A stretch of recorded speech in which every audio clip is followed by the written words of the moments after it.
बिस्मिल्लाहिर्रहमानिर्रहीम। अस्सलाम वालेकुम ख़वातीन व हज़रात, वेलकम करते हैं आपको दोबारा से हम इस पॉडकास्ट के अंदर। माशाल्लाह से ये सीरीज़ काफ़ी ज़्यादा मन से चल रही है और बहुत अच्छा रिस्पॉन्स आ रहा है लोगों का। काफ़ी लोगों के ज़हन में ये सवालात भी उठ रहे हैं कि आपने जो बीमारियाँ बताई हैं हमें, या आपने जो डिस्कशन की है जिन डिजीज़ के बारे में, तो उसके अंदर तो हम मेडिसिन ले सकते हैं और वक्तन उसमें अच्छी बेहतरी आ सकती है। आज खुसूसी हम बात करेंगे उन केसेस पे जो इमरजेंसी से रिलेटेड होंगे। तो आज के पॉडकास्ट में इंशाल्लाह हम डॉक्टर साहब से कोशिश करेंगे कि अच्छे से अच्छे हम उसको कवर कर सकें और इस चीज़ पे हमको पता लगे कि होम्योपैथी की जो मेडिसिन है वो इमरजेंसी के लिए भी कितनी इफेक्टिव हैं। अस्सलाम वालेकुम डॉक्टर साहब, कैसे हैं आप? ठीक हैं? शुक्र अल्लाह का जी। डॉक्टर साहब, सबसे पहले तो बताइए ओवरऑल कि ये इमरजेंसी मेडिसिन जो हैं कितनी इफेक्टिव हैं? देखिए, होम्योपैथी के अंदर इमरजेंसी के केसेस बेहतरीन डील किए जा सकते हैं। हालांकि आम तौर पे कहा जाता है कि इमरजेंसी होम्योपैथी में डील नहीं हो सकती, लेकिन ऐसी कोई बात नहीं। हमारे पास तो बहुत सारे एक्यूट केसेस आते हैं, इमरजेंसी केसेस आते हैं, तो मरीजों को बड़ा फ़ायदा होता है। डॉक्टर साहब, जो फोड़े फुंसी का इलाज होता है, ये काफ़ी ज़्यादा ऐसा एक डिजीज़ है कि बहुत मतलब लोग नज़दीक नहीं आते और छूंदी बीमारी को भी लोग उसको कभी कभी कहते हैं। तो इसके हवाले से मेडिसिन का थोड़ा सा बताएं और कैसा ट्रीटमेंट है? देखिए, अगर किसी को यकदम कोई फोड़ा निकल आता है, फिर से निकल आती है, गांठ निकल आ जाता है या कोई एब्सेस होता है, तो उसको फौरी तौर पे बुखार हो जाएगा, दर्द शुरू हो जाएगा, मसला खड़ा हो जाएगा। ऐसे मरीज़ को चाहिए कि 2-3 दवाइयाँ मैं अक्सर लिखता हूँ कि ये एक बड़ा हाई किस्म का प्रोटोकॉल है। बेलाडोना, एपरसल्फ, मायरिस्टिका 1 एम्पावर में अगर वो बंदा यानी बार बार इस्तेमाल करता है तो वो जो फोड़ा हफ्ते 10 दिन में फटेगा वो 1-2-3 दिन में फट सकता है। यानी अगर बंदा सेहतमंद है तो वो 1 एम इस्तेमाल करें, अगर बच्चा वगैरह है तो 200 पावर में भी इस्तेमाल कर सकते हैं। देखिए, पोटेंसी की जो सिलेक्शन होती है वो डॉक्टर ने खुद करनी होती है केस की नोयत के मुताबिक। डेफिनेटली। तो बहरहाल एब्सेस के हवाले से बेलाडोना, एपरसल्फ, मायरिस्टिका एक बेहतरीन ऑर्डर है। आप उसको घंटे 2-2, 4-4 घंटे बाद या सुबह दोपहर शाम इस्तेमाल करें, फौरी तौर पे फोड़े फिंसियाँ ठीक हो जाते हैं। उससे यानी अंदर से गंद निकलेगा, फट जाएगा, ख़त्म हो जाएगा। डॉक्टर साहब, फियर ऑफ फ्लाइंग के बारे में बताइए कि कुछ लोग डरते हैं जी, उड़ने से, जहाज़ वगैरह हो गए सफ़र में। देखिए, बहुत सारे लोगों ने जब बाहर जाना होता है तो वो कहते हैं जी मुझे डर लगता है कि जहाज़ उड़ेगा तो क्या होगा, पता नहीं मसला खड़ा हो जाएगा। तो फियर ऑफ फ्लाइंग की बहुत सारी दवाइयाँ, लेकिन जो बहुत अच्छा एक दवाई काम करती है वो अर्जेंटम नाइट्रिकम होती है। आप अगर आपको मसला है फियर ऑफ फ्लाइंग का, तो आप अर्जेंटम नाइट 200 पावर की चंद एक खुराकें लें, चंद दिन तक एक खुराक रोज़ाना भी ले सकते हैं। तो आप जब हवाई जहाज़ का सफ़र करेंगे तो आपको कोई मसला नहीं होगा। आपके अंदर वो जो फियर है वो ख़त्म हो जाएगा और आपका सफ़र बेहतरीन हो जाएगा।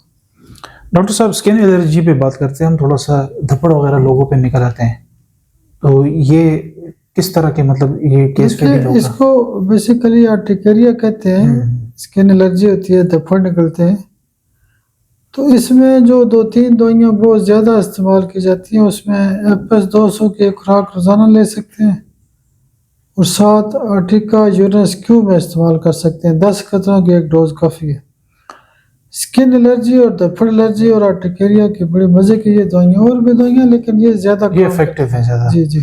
अच्छा डॉक्टर साहब, अस्थमा के बारे में बताइए कि इसको किस तरह से डील किया जाता है? देखिए, अस्थमा या जो दमे का मसला है वो आमतौर पर ये होता है कि सर्दी में बहुत बड़ा मसला होता है। तो ज़ाहिर है सांस ही नहीं सही तरह आएगा तो मसला खड़ा हो जाएगा। ये भी एक इमरजेंसी फेज़ होता है। अस्थमा के हवाले से होम्योपैथी में बड़ा ख़ास इलाज मुमकिन है। एक तो एक्यूट फेज़ के अंदर इमरजेंसी की सूरत में आप ऐसे मरीज़ को इपिकाक 200 की एक खुराक दें। उसके साथ साथ आप एंटमटॉड भी दे सकते हैं, स्पीडोस्पर्मा दे सकते हैं। तो ये बड़ी अच्छी दवाइयाँ, ये अस्थमा को फौरी ठीक काम डाउन कर लेती है ये। जी जी। स्नीजिंग, अभी ये मौसम देखिए एकदम से तब्दील हो गया, लोगों को छींकें आना शुरू हो गए, बीमार हो गए, फ्लू।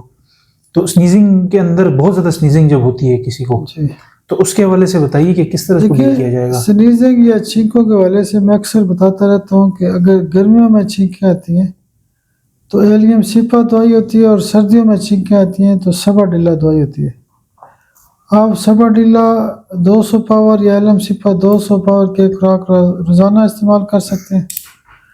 उसके अलावा आप क्या करें कि नेट्रम और 200 की एक खुराक साथ इस्तेमाल करें, तो ये स्नीजिंग भी ठीक होती है। बड़ा ज़बरदस्त हल है ये। हम आम मरीज़ों के लिए ज़्यादातर बताना चाहते हैं कि जो जनरल किस्म की दवाइयाँ होती हैं, जो 2-3 बड़ी दवाइयाँ होती हैं। अच्छा डॉक्टर साहब, हमने देखा है कि लोगों का बाज़ औक़ात जो है वो हाथ कटा होता है, काट देते हैं उसको, या पैर वगैरह जो है उसमें कहीं पर नाखून वगैरह काट देते हैं, कोई जिस्म का कोई भी हिस्सा, एम्पुटेशन जिसे हम कहते हैं। तो इस हवाले से होम्योपैथिक कितना ज़्यादा तरक्की की और किस तरह डील करती है इसको? एम्पुटेशन जब होती है तो जिस्म का यानी कोई बाजू या टांग या पाँव का कोई हिस्सा काटा जाता है, तो बाज़ औक़ात उसमें शदीद किस्म का दर्द होता है, कोई ना कोई तकलीफ़ हो जाती है। उसकी एक स्पेसिफिक दवाई होती है एलियम सिपा। आप ऐसे मरीज़ों को एलियम सिपा 200 पावर के खुराक दें तो ज़बरदस्त, ठोंठ कहते हैं उसको, अच्छा। जो कट जाता है ऐसा ठोंठ का जो दर्द होता है वो बेहतरीन ठीक किया जा सकता है। अच्छा डॉक्टर साहब, हमने देखा है कि कुछ मरीज़ ऐसे भी होते हैं कि एनेस्थीसिया वगैरह, बेहोशी वगैरह जब उनको दी जाती है तो उसके बाद वो अक्सर बीमार हो जाते हैं, बीमार रहने लगते हैं। देखिए, जब भी किसी की सर्जरी होती है तो उसको एनेस्थीसिया दिया जाता है, तो यानी उसका जब ऑपरेशन होता है उसको बेहोश किया जाता है, तो वो मरीज़ आके कहते हैं कि डॉक्टर साहब जब से मुझे यानी एनेस्थीसिया दिया गया उसके बाद मेरी तबीयत ठीक नहीं है, मुझे ये मसला होता है, ये होता है, ये होता है। साइड इफ़ेक्ट्स की वजह से।